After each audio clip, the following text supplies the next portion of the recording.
iré sin ti, Señor? Si solo tú, Jesús, tienes palabras de vida. Si subiera al monte más alto.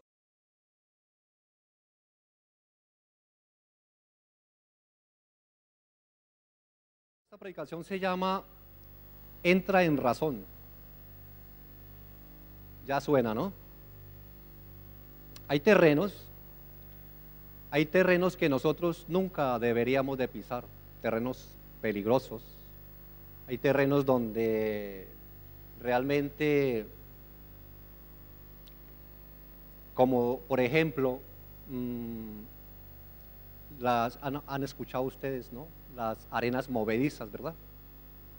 Una vez que tú caes ahí, quedas atrapado y es casi no sé cuánto por ciento de probabilidades que no sobreviva, ¿no? Cuando caes en arenas movedizas, a no ser que le tiren un lazo, pero que usted diga, no, yo espero que Dios venga personalmente, sería lo único, pero realmente es difícil de cuando uno cae en eso, bueno, lo que hemos visto en películas, porque sé que no hemos estado ahí. Y esas arenas movedizas son terrenos peligrosos donde nosotros como hijos de Dios, como cristianos, muchas veces caemos en esos terrenos de arenas movedizas, ¿verdad? Terrenos de, por decir algún terreno de esos, sería la terquedad, ¿no? Y no le digo que levante la mano porque no van a levantarla a nadie. Meternos en esos terrenos de esa terquedad, de esa necedad nuestra, ¿no?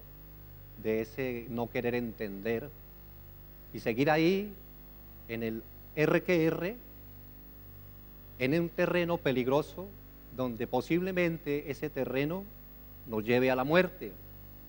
Amén.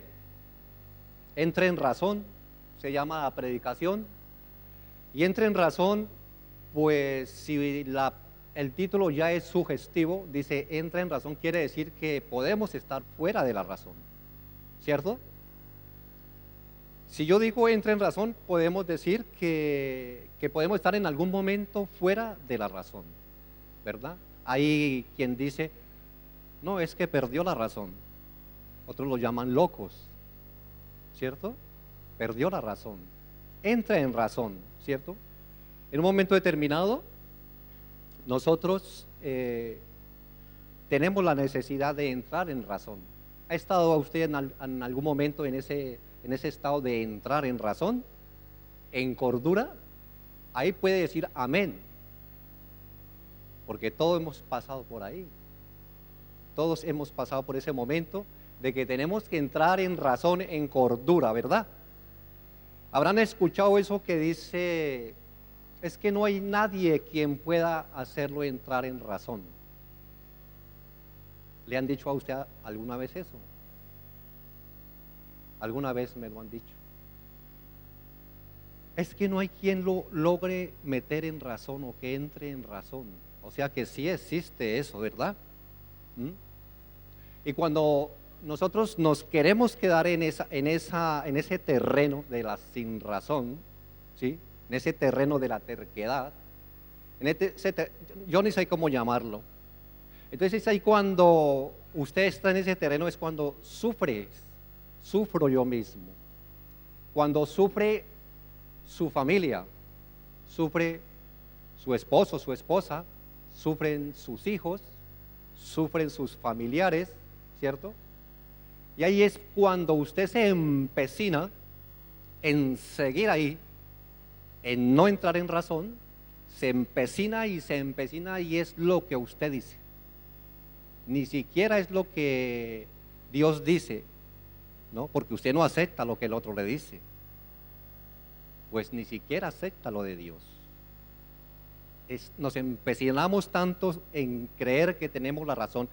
Yo leeré y vamos a ver que hay en la parte antigua de la iglesia, en el Viejo Testamento, el Antiguo Testamento, hay personajes que pasaron por esto, ¿sí? Y son de los grandes personajes.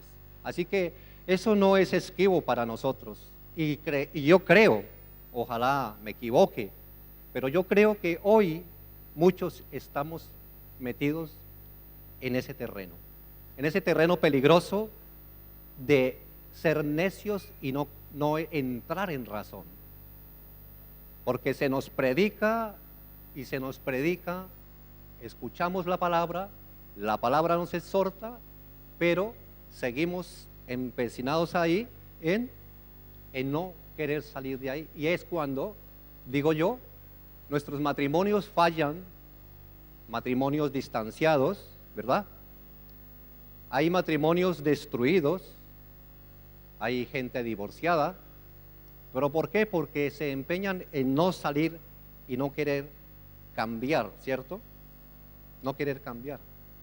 Para mencionarle algún personaje de estos, de los que le estoy hablando, le puedo decir que Pedro era uno de estos.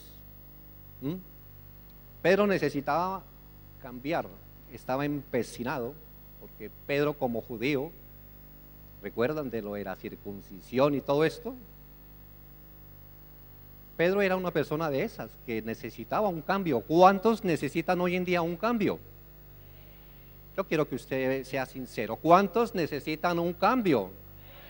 Amén, todos necesitamos un cambio. Yo estoy ahí, yo el primero, para que usted no se avergüence y levantar la mano. Yo el primero, yo necesito un cambio. Amén. Porque cuando yo no lo confieso, cuando yo no quiero, me meto en mi necedad, digo yo cambiar, yo no necesito cambio, soy perfecto. No, yo el primero, yo necesito cambiar.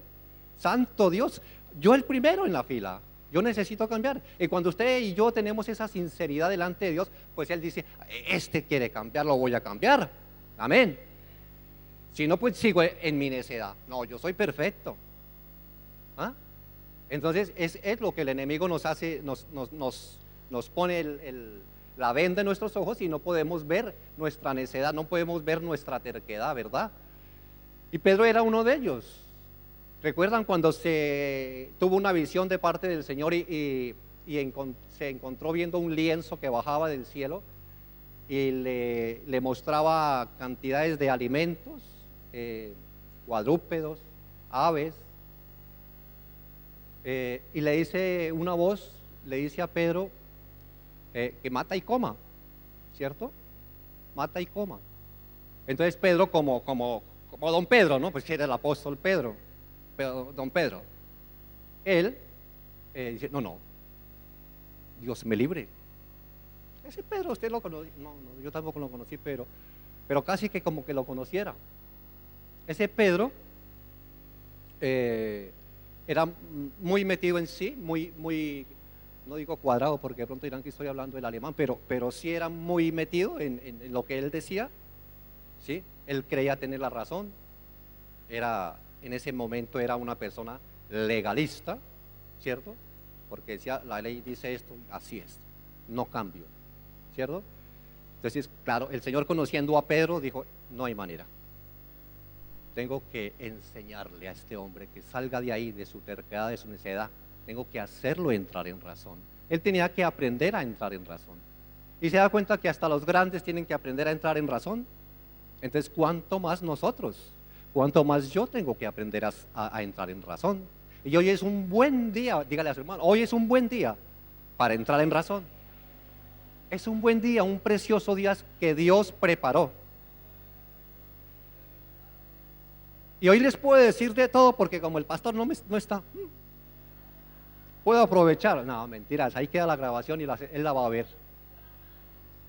Él la va a ver, ¿no? O sea, me tengo que yo también portar bien delante de ustedes. Pedro tenía que aprender, ¿cierto? Y el Señor le mostró ese lienzo y le dijo, mata y come. Dice, no, Señor, no puedo porque nada inmundo ha entrado en mi boca, decía Pedro, le contestó Pedro al Señor. Entonces él le dice, Pedro, no llames inmundo lo que yo he limpiado. Amén. No llames inmundo lo que yo he limpiado. Y eso lo necesitaba, él necesitaba ese cambio, Pedro necesitaba ese cambio, atento ahí, no se pierda esto. Pedro necesitaba ese cambio, ¿para qué? Para ir a predicar. El Señor necesitaba cambiarlo para ir a predicarle a una persona. ¿A quién? A Cornelio. Él necesitaba, este Cornelio, yo decía ayer en la clase, lo hemos paseado por todas partes porque en todas partes sale Cornelio. No, es que es una gran enseñanza, ¿vale? Es una gran enseñanza y donde le aconsejo lo lea en el Hechos 10. Este Cornelio era una persona piadosa, una persona que oraba mucho, ¿verdad? Como usted y yo. Una persona que inclusive, como usted y yo, también daba sus diezmos, sus limosnas, y habían subido al Señor, ¿cierto? Era una persona como usted y yo. Hacía todo eso, pero esta persona no era salva. No era salva, ¿por qué? Porque no había recibido al Señor Jesucristo en su corazón. O sea que quiere decir que, como dice la Escritura, que por obras nadie se salva. No es por obras, es por gracia. Por obras nadie se salva, y por más que Cornelio diera limosnas, se arrodillara, todo esto, no iba a ser salvo, porque necesitaba recibir al Señor Jesús, creer en el Señor Jesús, creer, ¿sí?, que Él es el Hijo de Dios. Entonces ahí ya podría ser salvo, de resto no. Entonces, claro, Dios, como vio que esa familia, esa alma, esos vecinos, esos que estaban ahí, que se iban a reunir, porque Dios lo sabe todo, si usted no se había enterado, Dios lo sabe todo. Él sabía que iba a haber una reunión ahí. Entonces, ¿qué pasaba? Que dice, ¿a quién mando? El Señor hacía así, ¿a quién mando? Y miraba al Henry, al Paulo, al Pedro voy a mandar. Escogió al Pedro, no sé por qué, no me pregunte, no me lo dijo. Escogió a Pedro, dijo, pero Pedro tengo que hacerlo entrar en razón, como voy a entrar yo hoy. Pedro tenía que entrar en razón, y por eso le bajó el lienzo para explicarle que él no podía llamar inmundo, tenía que llevarle, Cornelio era un gentil, y tenía que llevarle el evangelio a este gentil. Y lo primero que cuando entra Pedro, y todavía no he comenzado a predicar, ni siquiera hemos orado, espere tantico, cuando entra Pedro a la casa de Cornelio, ya estaba un montón de gente ahí esperando la primera célula. ¿Ah? Cuando entró Pedro, ¿y sabe qué dice Pedro? Dice, ustedes así se ponen. Ustedes saben cuán abominable es para un judío entrar en la casa de un, no como usted, ¿sí?, de un legalista. Por eso es que no tenemos que ser legalistas. El Pedro dijo, bueno, el Señor se me apareció y me mostró y esto, si no, yo no vengo. No vengo. Es que no vengo, porque cuando salió de ahí, todo el mundo, ¿usted qué hacía allá? ¿Qué hacía metido con esa gentuza? Así le dijeron los otros de la iglesia. ¿Qué hacía usted allá? No. Y yo les explico y tal, mire que pasó esto, que tuve una visión. Ah, vale. Y glorifican a Dios. Es que somos así. Somos así, como que no entramos. El Señor quiere la salvación para todo el mundo, y Él tenía que entrar en razón. Pedro tenía que entrar en razón, y el Señor utilizó, llámelo como usted lo quiera llamar, esta estrategia. ¿Para qué? Para que Él entrara en razón. Hoy el Señor me está utilizando a mí, ¿para qué? Para que usted entre en razón. ¿Lo puede creer? Gloria a Dios. Él me está utilizando para que a mí ya me hizo entrar en razón. Y lo que me ha costado, Dios mío. Entonces, cuando uno está en estos terrenos, es peligroso, terrenos peligrosos, ¿cierto? ¿Quién era otro personaje? Ya salimos de Pedro. Otro personaje de la Biblia que necesitaba entrar en razón era Saulo de Tarso. Sí, dije bien, Saulo de Tarso. El más grande hoy, se puede decir, de los evangelios del Nuevo Testamento, ¿sí? Donde hoy en día teólogos se apoyan en lo que él escribió, dejó escrito. Pero, ¿quién era Saulo de Tarso? Saulo había nacido en Tarso de Sicilia, provenía de una familia judía de la tribu de Benjamín. Su padre era ciudadano de Tarso, cuyo linaje hubo de ser de buena posición. Su nombre de pila era Saúl, para que sepan, y que quiere decir el deseado. El griego Saulos, ¿cierto? Y el romano Pablo. Pablo era el nombre romano de él. Poseía, mire este temperamentico de Saulo. Era parecido al de Pedro, porque Pedro, acuérdense que el hombre era de armas tomar. El hombre no podía uno verlo con una espada en la mano porque tenía uno que cuidarse de bajar las orejas. Este Saulo, mire el temperamento de Saulo para que usted se entere. Poseía un temperamento de jefe. Es que para ser jefe toca ser malo. Temperamento de jefe, si no todos se la montan. Tiene que ser así. Temperamento de jefe, voluntad de hierro, constancia inquebrantable, sentido para la iniciativa, extraordinaria capacidad de trabajo y resistencia. Eso era el Pablo de Tarso. Y carácter conquistador, su carácter era además apasionado, impetuoso. ¿Cuántos se están identificando con Pablo de Tarso? Impetuoso, dominador, que se entregaba de modo total tanto al amor como al odio. Se entregaba, pero apasionadamente, como decimos nosotros, con alma, vida y sombrero. Con todo se entregaba. Eso es entregarse de lleno a lo que cree que está bien. Él creía que lo que hacía estaba bien y se entregaba. Ese era Pablo de Tarso. Ese, más o menos, le doy un currículum, por si usted lo quiere en sus filas o en su empresa. Ese es Pablo de Tarso. Y ya sabe, Pero váyase a Hechos 9, del 1 al 5, y vamos a leer la escritura, ¿verdad? Ya oramos, no se preocupen, ya todo está calculado, el Señor lo tiene totalmente controlado, amén. Dice Hechos 9, del 1 al 5, Saulo, hablando de Saulo, que estamos mirando quién es Saulo en esta mañana, respirando aún amenazas de muerte contra los discípulos del Señor, vino al sumo sacerdote y le pidió cartas para las sinagogas de Damasco, a fin de que se hallase algunos hombres o mujeres de este camino, los trajese presos a Jerusalén. Y más, yendo por el camino, aconteció que al llegar cerca de Damasco, repentinamente le rodeó un resplandor de luz del cielo, y cayendo en tierra oyó una voz que le decía: Saulo, Saulo, ¿por qué me persigues? Él dijo: ¿quién eres, Señor? Y le dijo: yo soy Jesús, a quien tú persigues. Dura cosa es dar coces contra el aguijón. Oremos, por favor. Póngase un momento de pie.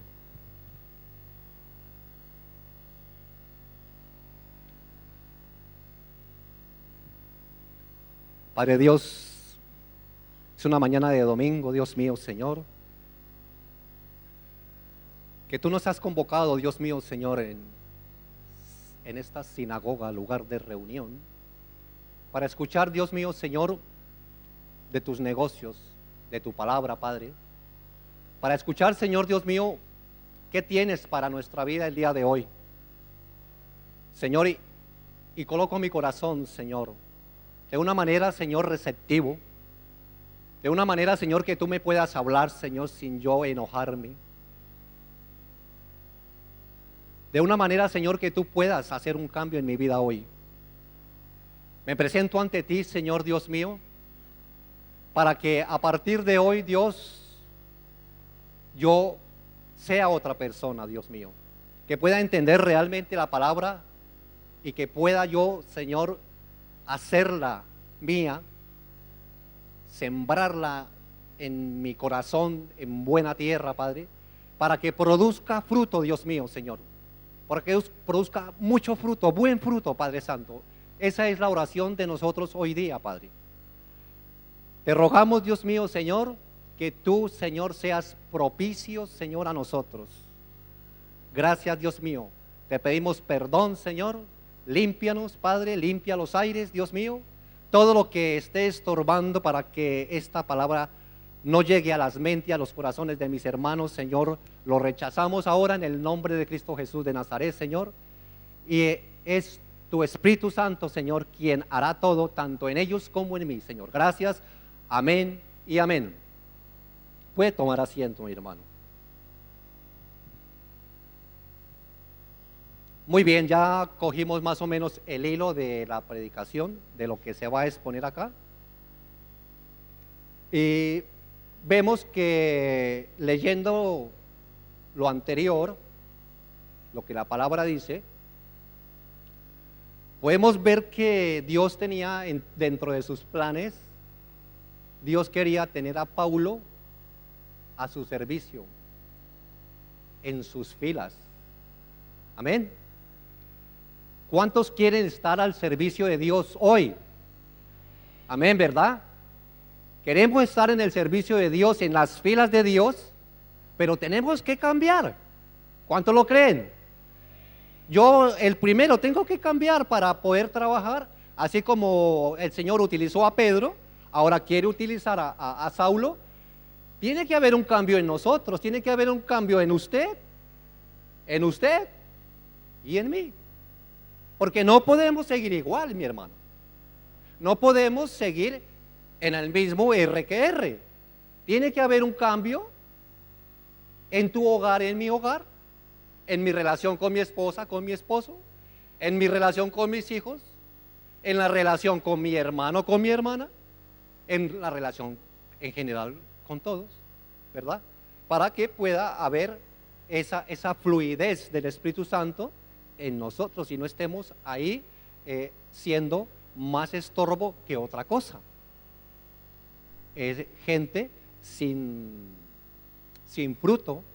O sea que estamos ocupando, cuando somos gente sin fruto, estamos ocupando un terreno desaprovechado, un terreno donde podría estar otro, si yo me quitara, donde podría estar otro que sí quiera cambiar y de buen fruto. Démonos cuenta que el que no da fruto, el Señor lo corta. Amén.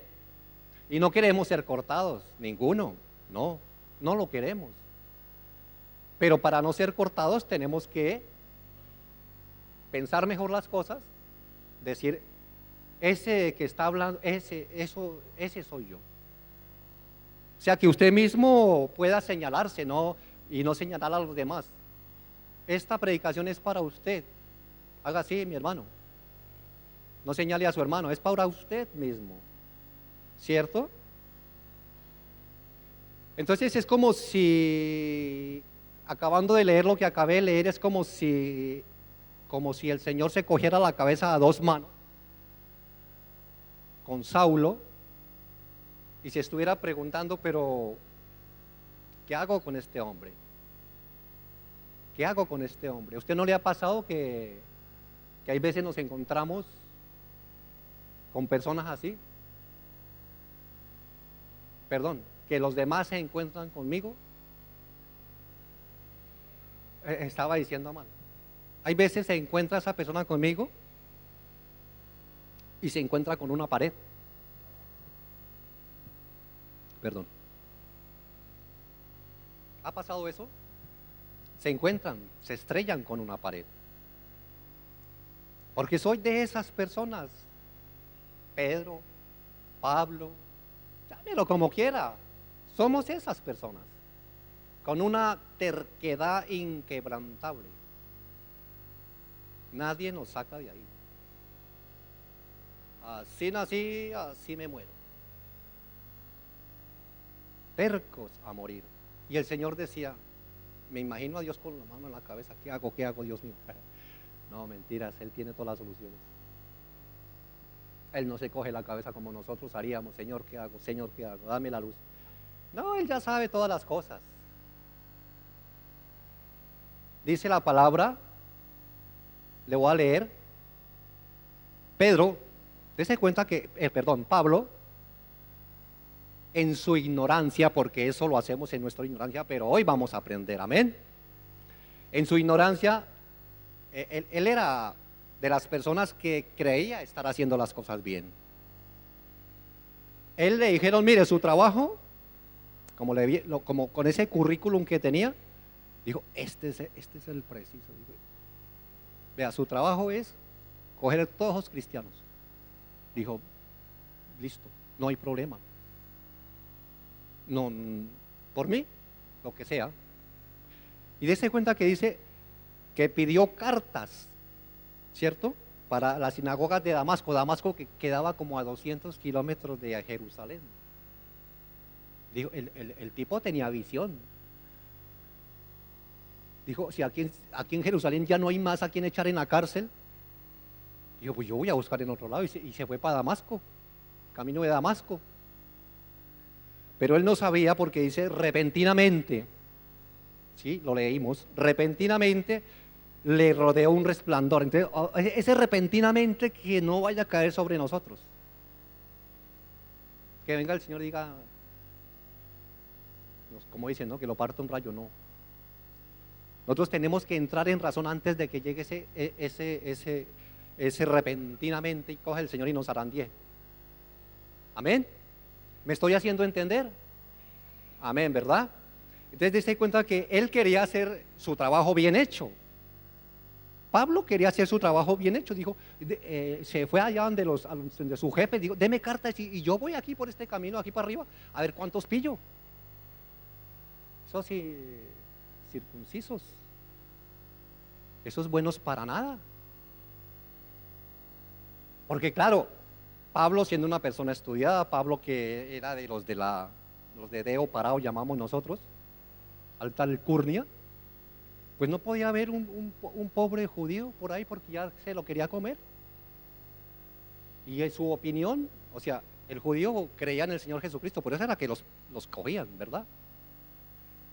Y su opinión no valía, era la opinión de ellos. No, eso, lo que usted piensa, eso no es así. ¿Y qué? A encerrarlo, a matarlo, como pasó con Esteban. Entonces había que hacer un cambio. ¿En quién? En Paulo, ¿cierto? Entonces Dios, ahí en estos versículos que acabamos de leer, vemos esa gracia del Señor,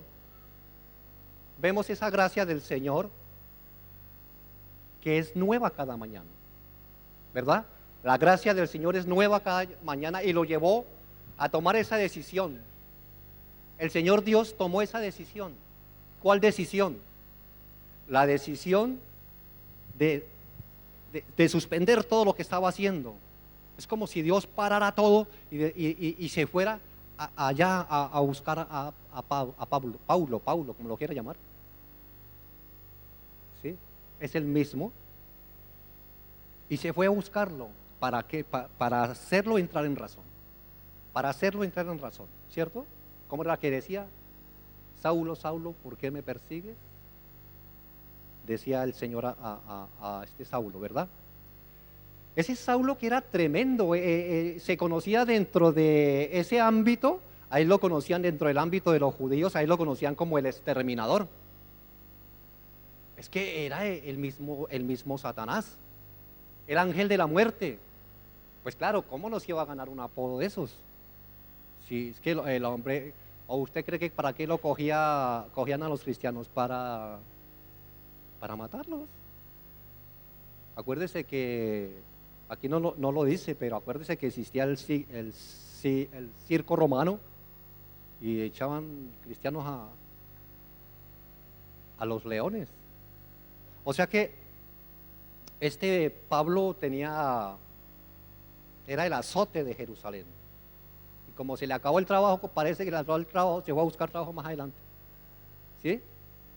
Entonces el Señor en su misericordia, porque su misericordia es grande, pues vino dejó lo que tenía que hacer y se fue en ese momento a hablar, porque él mismo habló con Saulo. Lo acabamos de leer. Saulo, Saulo, ahí estaba interviniendo el Señor. Y hoy el Señor, Él va a hacer un paréntesis en sus quehaceres. ¿Lo cree usted? Pero usted tiene que estar atento, porque el Señor está siendo personal con usted hoy y conmigo. El Señor está siendo personal y quiere que nosotros entremos en razón. ¿Sí? No se distraigan, mis hermanos. El Señor hoy quiere dejar de hacer lo que está haciendo y venir a su corazón y hacer un cambio. Porque como Pedro, como Pablo, Él te quiere en sus filas. Te quiere ahí en la brecha, en primera fila, poniendo el pecho. Aquí estoy, Señor. Quiero un cambio para mi vida, un cambio para mis hijos, un cambio para mi esposo, un cambio para mi esposa, y tú lo lograrás, Dios mío.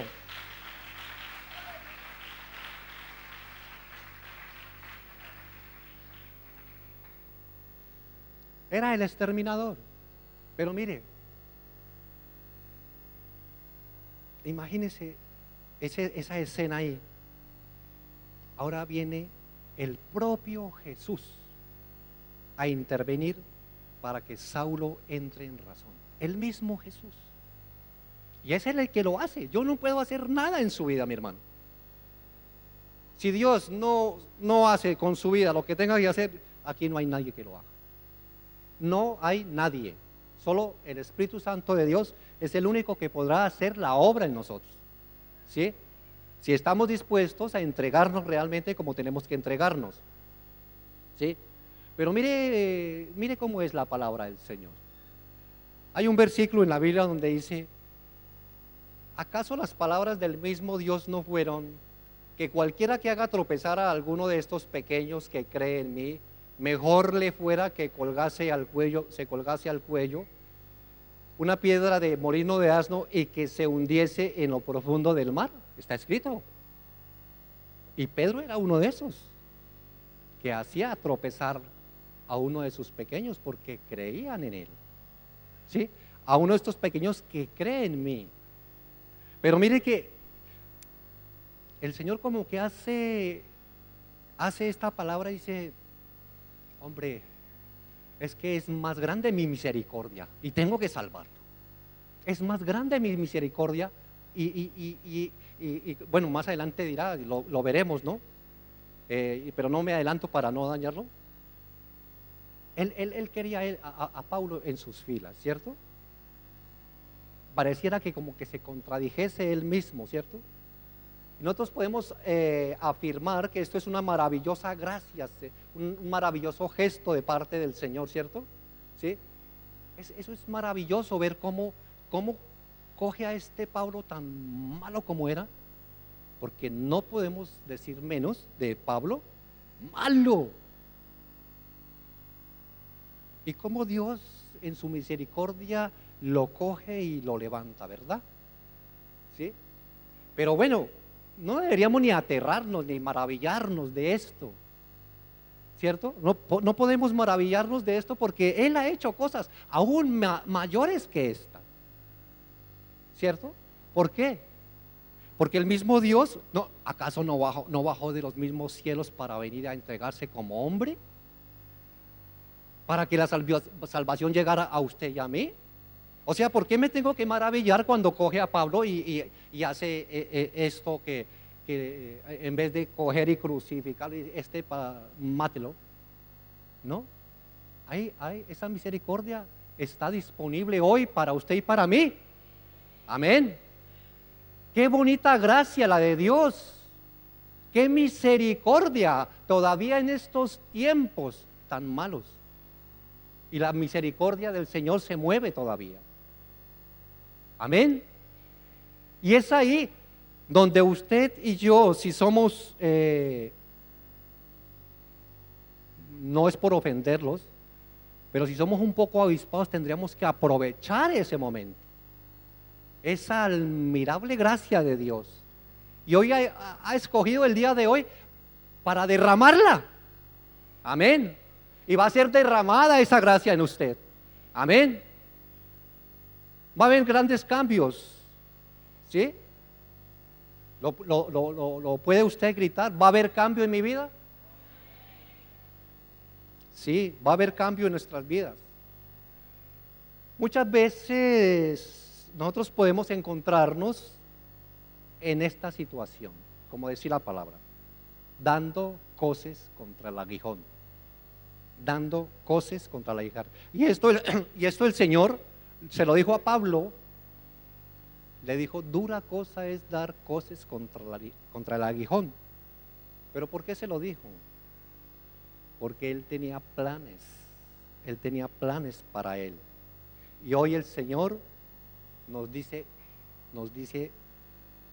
a ti y a mí, dura cosa es dar coces contra el aguijón. Tengo planes para ti. Amén. Dele un aplauso al Señor a eso. Yo ya estaría saltando de alegría.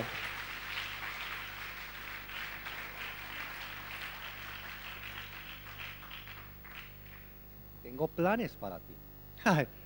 Yo en los planes del Señor, gloria a Dios. Santo, estoy en los planes de Dios. Alegría, gozo.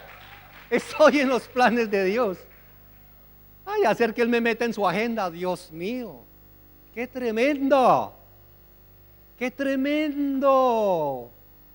Estar en la planilla, en los planes, en la agenda de Dios, que Él aparte un tiempito, que aparte este día para venir y sacar todo lo sucio que hay en mí. ¡Qué bueno!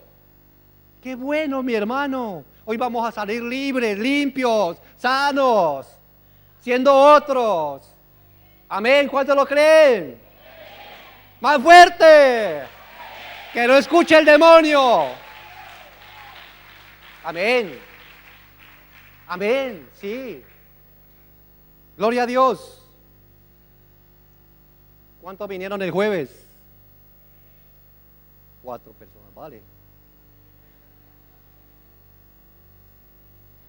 Bueno, 5 contigo, vale, no te había visto. No te preocupes. Gloria a Dios. El Señor está trayendo palabras hermosas, palabras que dan vida, palabras que levantan. Eso sí, directas a la quijada, pero son de vida. Son de vida. Amén. Gloria a Dios, gloria a Dios, gloria a Dios por su palabra. Amén. Voy a hacer un cortico, me permite usted, y al pastor que le robo un pedacito de su predicación del jueves. Se nos predicaba el jueves que si el amor de Dios, que es el que cambia todas las cosas, hablaba Ezequiel aquí esta mañana, del amor, del gozo, de los dones del Espíritu que tendrían que estar en nosotros, ¿verdad? Y se hablaba de que si el amor de Dios, que es el que cambia todas las cosas, y comenzando por nuestro carácter,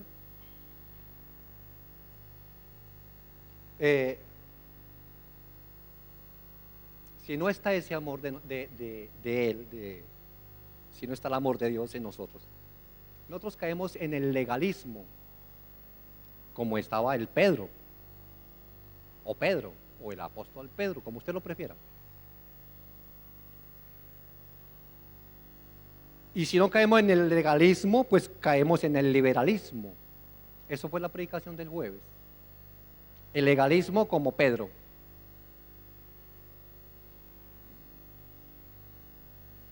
Señalando, oprimiendo. Ese es el legalismo. Ay, lo vi. Y mire lo que hizo. Bueno, hay muchas cosas que hablar del legalismo. Y el que no se pasa para el legalismo, se pasa para el liberalismo. Liberalismo, la liviandad. ¿Para qué orar? Si Dios es amor, Él me ama. ¿Para qué orar? ¿Para qué ir a la iglesia? ¿Para qué congregarnos? Ese es el liberalismo. Todo guay, sin tanta premura, sin tanto afán. Entonces, ¿dónde quedan los versículos orad sin cesar? ¿Dónde queda aquel otro que dice que no dejemos de congregarnos, como algunos tienen por costumbre? Dije, algunos. ¿Dónde están esos versículos? No, el Señor no se contradice. Si el Señor tuvo que ir a cambiar a Pedro y tuvo que ir a cambiar al Pablo porque estaban equivocados, pues es que estaban equivocados. Ellos juraban que estaban en lo cierto. Y es así como nosotros caemos y el enemigo nos hace caer. Creemos, nos hace creer que estamos en lo cierto. Es que yo tengo razón. Y es mi hermano. ¿O no es así? Nos ha pasado. Hermanos que quisiéramos cogerlos del cuello y darle 3 vueltas. Y luego, como las gallinas. Sí. Pero ¿no será que esas 3 vueltas serían mejor en nuestro cuello? Yo creo que sí. Piénselo. Piénselo mientras termino acá y verá que esas 3 vueltas son para nosotros. Porque yo tengo es que mirarme a mí, yo no tengo que mirar al hermano. ¿Qué tengo que hacer para cambiar mi vida? Ay, si mi hermano no quiere cambiar, pues no, gloria a Dios, pero que casi que es asunto de él, ¿no?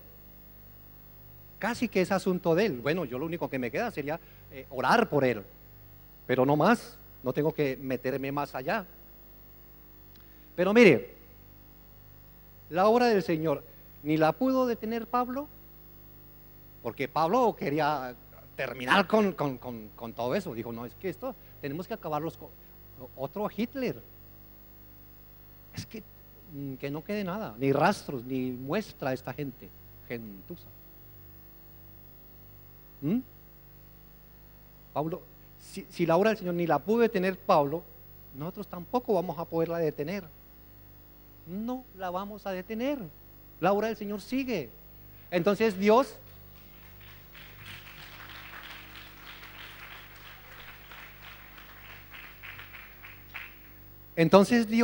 lo único que nos puede decir a nosotros es: dura cosa es dar coces contra el aguijón. Dura cosa. Pues, en primer lugar, no se cumpliría el propósito en nosotros, ese propósito que hay de parte de Dios para nosotros. Bueno, no sé cómo va la predicación, si usted está entendiendo, que creo que sí, porque son muy inteligentes, ¿verdad? Si no han entendido es porque yo no me sé explicar, pero creo que vamos bien, ¿verdad? Gloria a Dios. Usted preguntará a estas alturas de la predicación: ¿y qué es dar coces contra el aguijón? ¿Verdad? Hay esa pregunta en el aire. Bueno, y si no la hay, yo la he hecho. Eso sí, olvídese. ¿Qué es dar coces contra el aguijón? Pues hermano, aquí es donde ustedes me van a amar. Porque yo sé que me aman. ¿Cuántos me aman? Qué pregunta tan fuerte. Dice el Señor: ama a tus enemigos. Yo creo que sí me ama. Amén. ¿Cuándo estaremos dando coces contra el aguijón? ¿Cuándo? Hay unas cuantas, tú dirás otras tantas, ¿vale? Yo la verdad las busqué y casi que no las encuentro. Solamente el Pablo era que ese Pablo era malo. Pablo era malo realmente y nosotros no llegamos hasta allá. Que Pablo tenía un corazón retorcido. Bueno, de pronto él no tenía la culpa, lo enseñaron así, es que mi papá me enseñó. Entonces, si me lo dijo mi papá, eso es ya ley, legalismo, es ley, ¿cierto? Venimos así de la casa, si mi abuelo era peor. Entonces, ¿cómo quiere que salga el angelito? El que se deja ver el cobre, por algún lado se lo deja ver. No es gratis. Entonces voy a dar unas pautas de cuándo estamos dando cosas contra el aguijón. Y las van a notar. Bueno, muy bien. Me parece fantástico. Estaremos dando cosas contra el aguijón cuando queremos detener la obra del Señor, como lo estaba haciendo Pablo, ¿verdad? Hoy en día, ¿cómo lo hacemos? Con berrinches, ¿sí? Y somos más estorbo que ayuda para la obra. Ese sería estar dando cosas contra el aguijón. Cuando hacemos caso omiso de la palabra, cuando lo que escuchamos no lo practicamos. Eso no es conmigo. Ahí estamos dando cosas contra el aguijón. Así que hoy, si tú no escuchas esto y no lo practicas, estarás dando cosas contra el aguijón. Así, mi hermano, que quiera que no quiera, tienes que cambiar. 3 amenes, muy bien. Estaré dando cosas contra el aguijón cuando hombres que no quieren saber nada del evangelio impiden a sus esposas ir a la iglesia. Dolió esa, ¿no? Esa dolió. Ahí estaremos dando cosas contra el aguijón. Cuando cerramos nuestros oídos a la palabra, estaremos dando cosas contra el aguijón. Necios, creemos que todo esto es un complot. ¿Sí? El enemigo es astuto y le pondrá a usted en su mente lo que quiera ponerle, y usted, en vez de comer palabra, come lo que el enemigo le dice. Amén. ¿Está bien el regaño hasta ahora? Sí, todavía se soporta más. Mire esta, cuando somos empresarios, estamos dando cosas al aguijón. Cuando somos empresarios, estamos oprimiendo al empleado con horarios insufribles. Usted dirá, ¿y por qué mete eso? Le voy a decir por qué. Porque muchos de esos empleados son cristianos. Y por esos horarios no pueden venir a la iglesia. Quieren venir, pero no los dejan. Entonces, esa persona está dando cosas contra el aguijón. ¿Cierto? Y no se extrañe, no me mire extraño, hermano. Eso era lo que hacía Pablo. ¿O no? Eso era lo que hacía Pablo. Exactamente lo que hacía Pablo. No quería nada, no quería saber nada de eso. Cuando hay un joven en la plantilla que quiere hablar del Señor a sus compañeros y usted se lo impide. Y lo digo porque nos ha pasado. Y sé que aquí hay gente que le ha pasado. Le dice uno, usted es cristiano, pero aquí no me venga a predicar. Trabajo y trabajo. Nos ha pasado. Entonces estaríamos dando cosas contra el aguijón. Esto es por si algún empresario está aquí y está haciendo eso. No, me estoy metiendo fuerte, ¿no? Uy, esta es dura también, recíbala. No sé si yo creo que nadie la ha hecho acá, pero el Señor hoy está siendo bondadoso. Dice, cuando dejamos ir a nuestros hijos a la iglesia para quedarnos solos en casa sin tener que escucharlos. Sucede, mi hermano, sucede. Váyase para la iglesia, me lo quito encima un rato. Sucede. Estamos dando cosas contra el aguijón. ¿Dónde voy? Cuando equivocadamente creemos tener la razón como Pablo y señalamos algún error en nuestro hermano.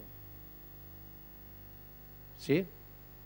Pablo señalaba a los cristianos, eso está mal, a la cárcel. Entonces también estamos dando cosas como lo hacía Pablo, vuelvo y digo, contra el aguijón.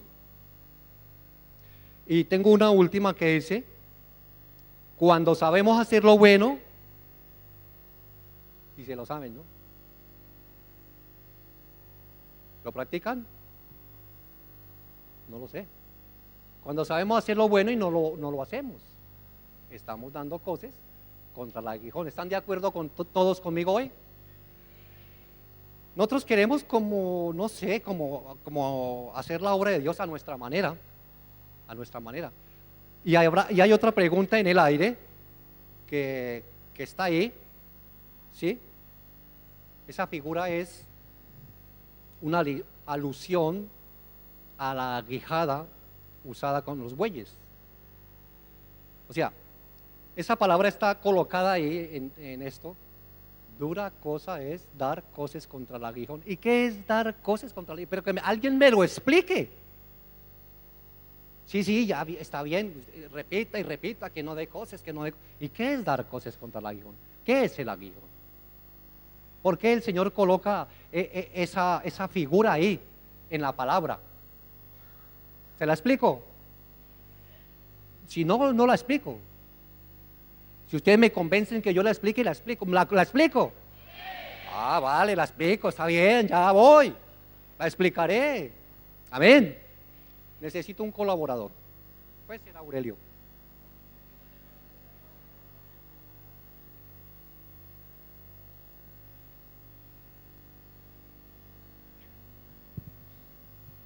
Voy a hacer, sí. A ver, otra personita. El Henry, que es bueno para esto. Venga para acá.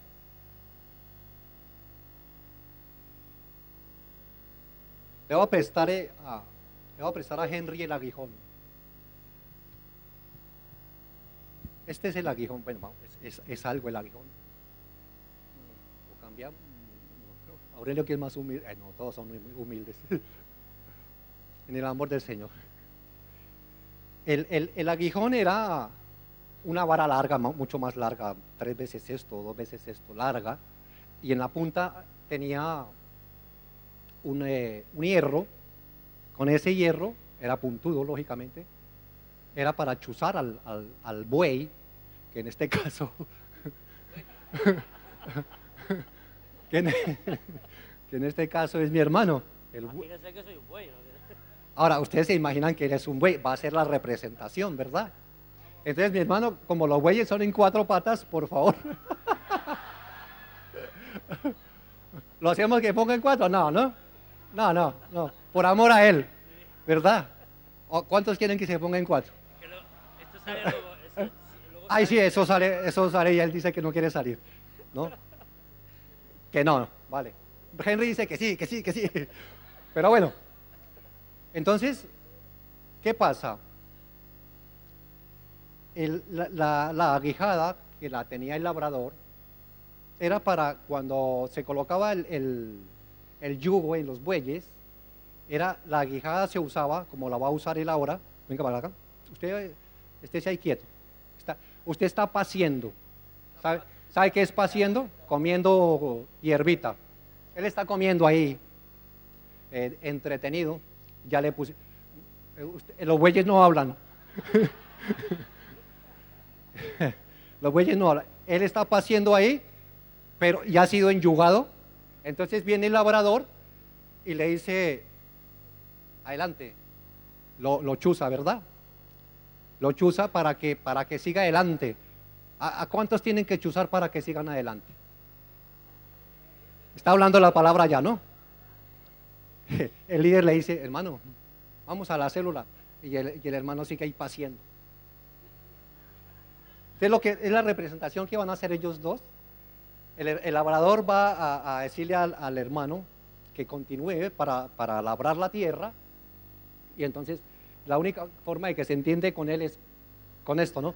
Entonces, mientras ellos van haciendo su mímica ahí, entonces el buey ¿cómo se defiende?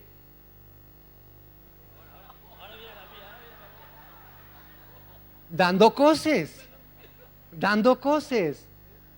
¿cierto? Dando coces ¿contra qué? Contra el aguijón, ¿verdad? Él da coces, pero no se queda ahí. No se queda ahí porque el labrador nunca quita el aguijón de ahí, nunca lo quita, siempre está ahí. Entonces, él, entre más patee, y mire, entre más patee, pues más daño se va a hacer, más daño. O sea, yo como que ya no vuelvo a dar cosas contra el aguijón, porque me hago daño yo mismo, es lo que quiere decir la palabra hoy. Entonces, Más daño, pero miren esto es lo más bonito de esta parte. Cuando el buey siente el dolor, porque él insiste que quíteme eso de ahí, quite, no quiero ir, no me quiero mover. Él lo hace es para que él se mueva y arar la tierra. No, pero él se queda ahí, ¿no? Se queda en un solo lugar. Pero el buey lo lanza y le hace una mirada de rencor. Mírelo con rencor. No, con rencor. Gracias.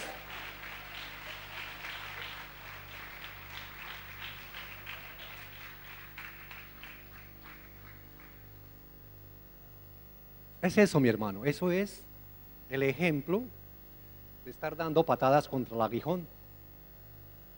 Se nos dice, hermano, que mire que hoy hay culto. Hermano, que si va a la reunión de célula, que vamos al ayuno.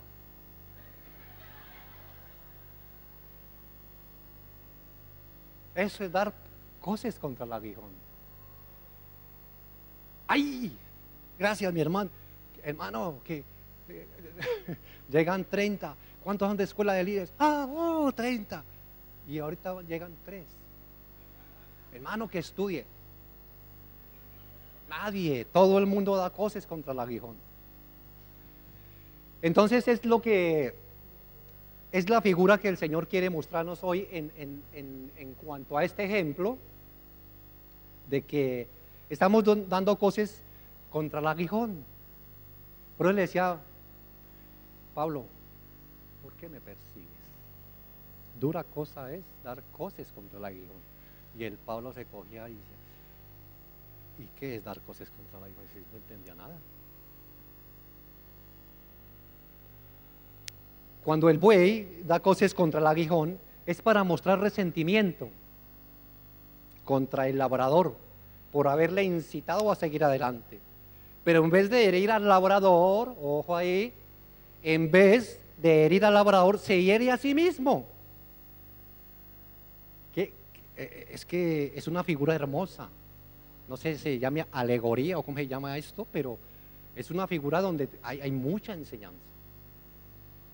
Cuando yo estoy siendo renuente, cuando estoy siendo terco, cuando no quiero salir de ahí, que no quiero entrar en razón como se llama la predicación, entonces comienzo a dar patadas, ¿cierto? ¿Y qué estoy haciendo? Me estoy hiriendo a mí mismo. Tú te hieres, de mi hermano. Porque dice que y cuando tú has perseguido a Cristo para detener el progreso del Evangelio, estás dando cosas contra el aguijón. Y sales herido tú mismo. Por eso está escrito eso ahí. Tú te hieres a ti mismo. Y terminamos que en el sentido de que ya no resulta nada de ahí, mi hermano. No salimos de dar cosas y cosas y cosas. Y démonos cuenta que Pablo pasó por ese tramo. Yo me acuerdo que Pablo, esto lo coloco como aparte de lo que estoy diciendo. Pablo, una vez que el Señor pues hubo la conversión de Pablo se apartó por mucho tiempo, ¿cierto? Ahora vamos a mirar, que el Señor me acaba de traer algo más. Vamos a mirar esa parte, mejor la dejo para más adelante. Entonces, yo tengo aquí, ¿quién podrá detener la mano de Dios cuando Él tiene un propósito? ¿Quién? Nadie. El Pablo es el mejor ejemplo, yo creo. ¿Quién puede detener la mano de Dios cuando Él tiene un propósito? Nadie. Se saltó el versículo que dice es mejor que se colocara una piedra de molino de asno al cuello y se echara a lo profundo del mar. Se saltó ese o sea, nadie puede detenerlo. Nadie. Cuando dice Dios esto es así y a usted esto es para usted, ya está determinado todo. Sino que nosotros queremos cambiar el curso de la vida, queremos cambiar el mundo y no lo podemos cambiar. Lo que el Señor dice, eso se hará, gústele o no le guste a usted o a mí, nos guste o no nos guste, se hace y se cumple. Y cuando usted pretende lo contrario es cuando te vas a herir, porque estás yendo contra corriente. Estás yendo contra corriente, ¿cierto? ¿Recuerdan a ustedes le voy a hacer más rápido acá, el eunuco etíope en Hechos 8, que enviaron a Felipe para que conversara con él? No lo busque, no lo busque.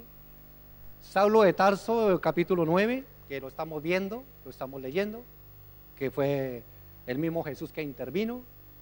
Y Cornelio, que hemos hablado, que intervino en el capítulo 10, que intervino Pedro, ¿sí? Los tres eran hombres rectos y morales, pero no salvos. Los tres tuvieron mensajeros especiales enviados a ellos. ¿Se dan cuenta? Capítulo 8, capítulo 9, capítulo 10, donde de diferentes maneras el Señor envió gente en visiones para tratar con esa gente, para tratar con ellos. Con Cornelio, pues hubo un trato tanto para él, porque Cornelio también tuvo que aprender algo, ¿cierto? Y lo que tenía que aprender era que tenía que creer en el Señor Jesucristo primero. Esa fue la enseñanza para Cornelio, recibirle en su corazón. El etíope, que le tocó a Felipe, pues él quería aprender, pero estaba solo, no había quien le enseñara. Y ¿cómo aprenderé si nadie me enseña? Entonces, cuando Dios ve el corazón de que la persona quiere, pero que no puede por algún motivo, le envía el ángel. Le envía el ángel para que le ayude. Y en el caso de Pablo, pues lo estamos viendo, ¿no?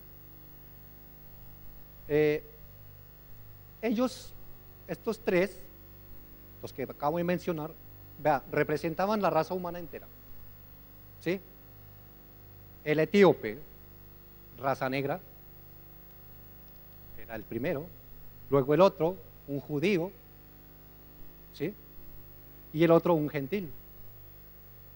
Es como representando la raza humana. Entonces el Señor está trabajando en todas partes para que la salvación llegue a todo el mundo. Él quiere que nadie se pierda. Quiere que nadie se pierda. Cada uno eran uno descendiente de Can, otro era descendiente de Sem y otro era descendiente de Japet. Estaba el Señor trabajando en todas partes, ¿cierto? Los tres eran clases muy difíciles de evangelizar, porque mira, uno era político, uno teólogo y otro era un soldado, ¿sí? Eran clases difíciles de evangelizar, pero el Señor llegó a todas. El Señor quiere que nadie se pierda, amén. Y Él no quiere que nosotros nos perdamos, porque el que hablamos esta mañana en la sala de reunión, que el que nosotros nos congreguemos aquí y estemos sentados escuchando, no hay salvación ahí. Podemos estar sentados y no ser salvos. ¿Sabía usted eso? Si sentarme ahí, ¿qué? Eso no quiere decir nada. Claro, tiene mucho mérito porque estoy escuchando la palabra de Dios, ¿cierto? Pero el creer que el sentarme ahí ya soy salvo, no, tenemos que trabajar en este aspecto, ¿cierto? Entonces, el que trate de detener a Dios, y antes de seguir aquí, démonos cuenta de otra cosa. ¿Cómo trabaja Dios? Él sí trabaja. Cuando estaba trabajando con Pedro y con Cornelio, ¿recuerdan? Él estaba haciendo las cosas aquí. Pedro, Cornelio, puso visión en uno, puso visión en el otro, lo reunió, hubo la salvación para esa casa, pero ya estaba trabajando con el Pablo. Ya estaba trabajando con el Pablo. Dijo, bueno, allá está esto, ahora voy a trabajar con el Pablo, ya a convertirlo para que este hombre porque ahí dice que es necesario me es útil. O sea, ya estaba trabajando, o sea que, y si usted lee el libro de Hechos, como que Pedro desaparece de escena y Pablo aparece. Como que en el 9 termina Pedro y ya Pedro no se oye mencionar y de ahí para arriba mencionan a Pablo, ¿cierto? Entonces, ¿qué pasa? Que el Señor ya tiene todo planeado. Mañana no puede ser Pedro ni Pablo porque ya murieron, puede ser usted. Y son los planes de Dios. Y ya lo verás porque lo que estoy diciendo es verdad. Pero aquí tenemos aquí tenemos que notar algo. En cuanto a la figura que representamos aquí, lo personal de la pregunta. Ahí esa pregunta fue, como dicen, directo al corazón. Saulo, Saulo, ¿por qué me persigues? ¿Cierto? Cuando una persona como yo hoy se para aquí a predicar, no puede irse a una persona, ¿verdad? No puede. Como dirigirse a una sola, se tiene que dirigir a toda la asamblea, a todos. Pero en esta pregunta, en esto que sucedió entre el Señor y Pablo, fue Pablo, ¿por qué fue personal? Voy a hacer una pequeña representación otra vez, para que ustedes me entiendan lo personal que fue el Señor con Pablo, el mismo güey, el mismo hermano. Pero esto, no, mira, fue tan personal. Mira, es que yo quiero que usted se quede con esto.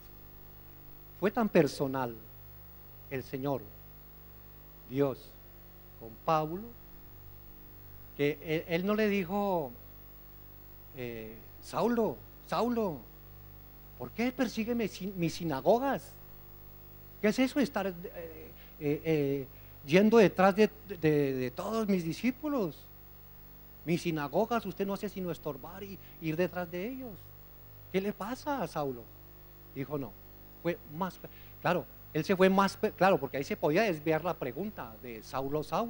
No, la pregunta no iba para, no, la pregunta iba para aquí, para Saulo. Entonces, Saulo, de frente, el Señor lo miró, de frente, no le quitó la mirada, dijo, Saulo, ¿por qué me persigues tú a mí? Fue así de personal. Gracias. Él no podía evitar, él no puede decir, no, es que la pregunta era para el otro Pablo, o para Henry, para mi hermana, no. Sí, escaquearse, esto no es para mí. No se equivoque.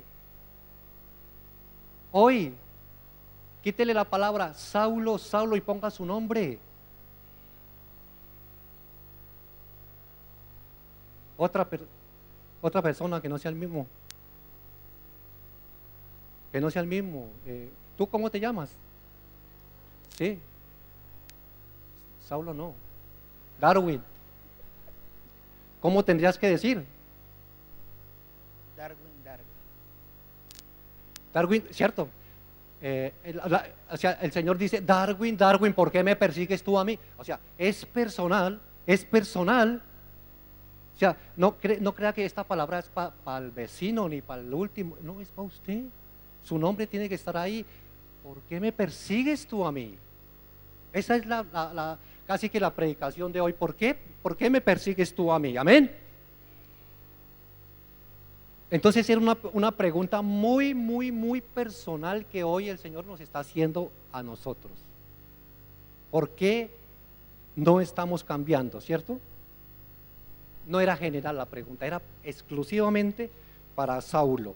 Ahora sí, vámonos a Hechos, seguimos leyendo donde nos quedamos en Hechos del 9, del 6 en adelante.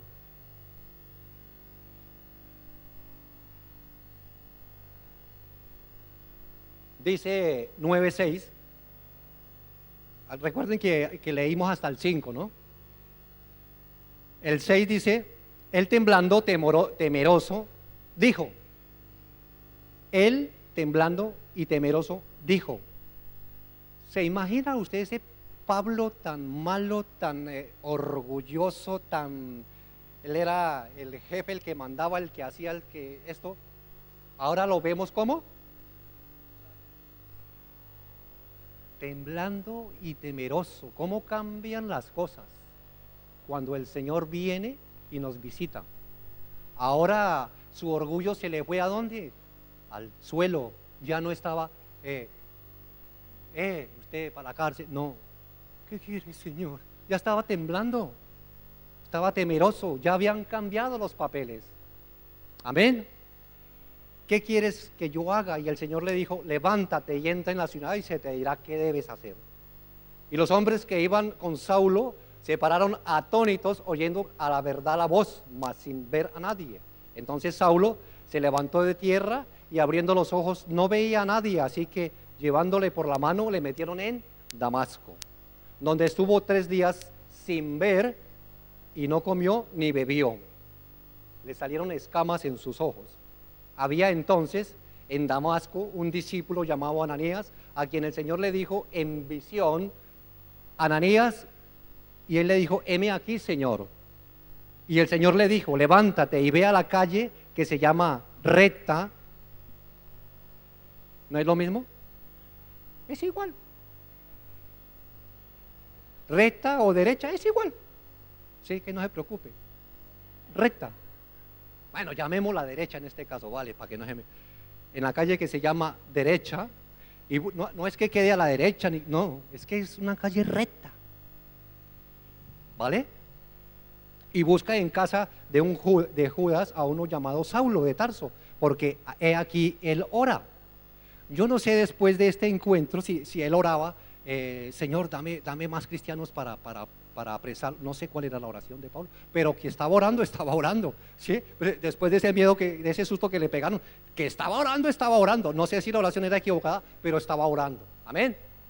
Entonces, he aquí él ora y ha visto en visión un varón llamado Ananías, o sea, él, que entra y le pone las manos encima para que recobre la vista, ¿cierto? Entonces Ananías respondió, Señor, he oído de muchos acerca de este hombre, cuántos males ha hecho a tus santos en Jerusalén.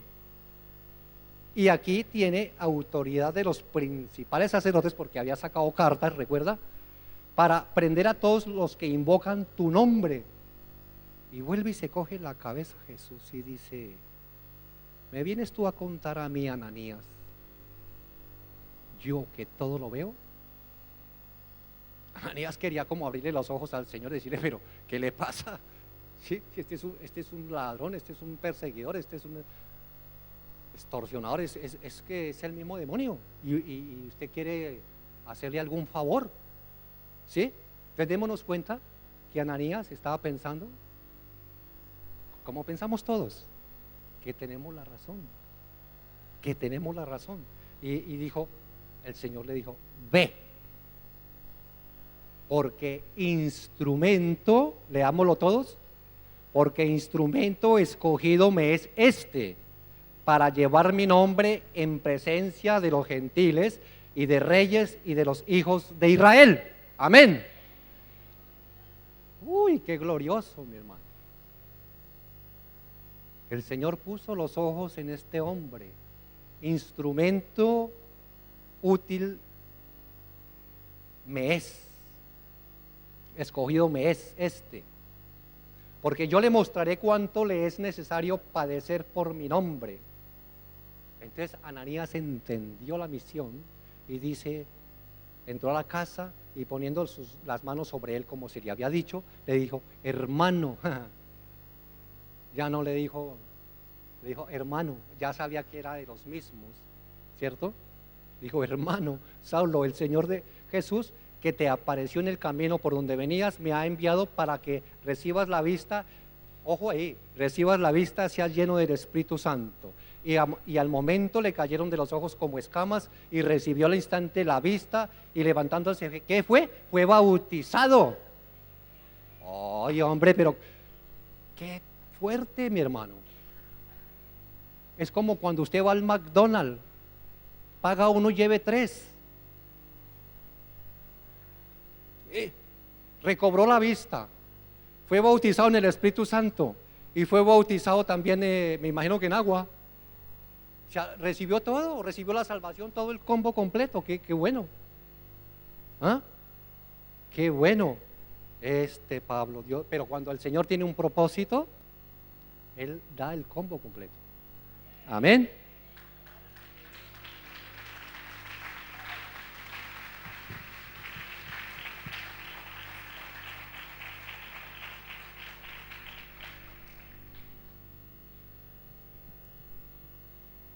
Él da el combo completo, mi hermano.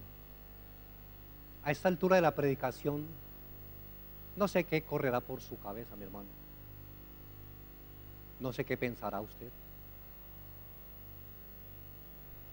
Pero yo le voy a invitar a usted a que venga aquí y vamos a orar.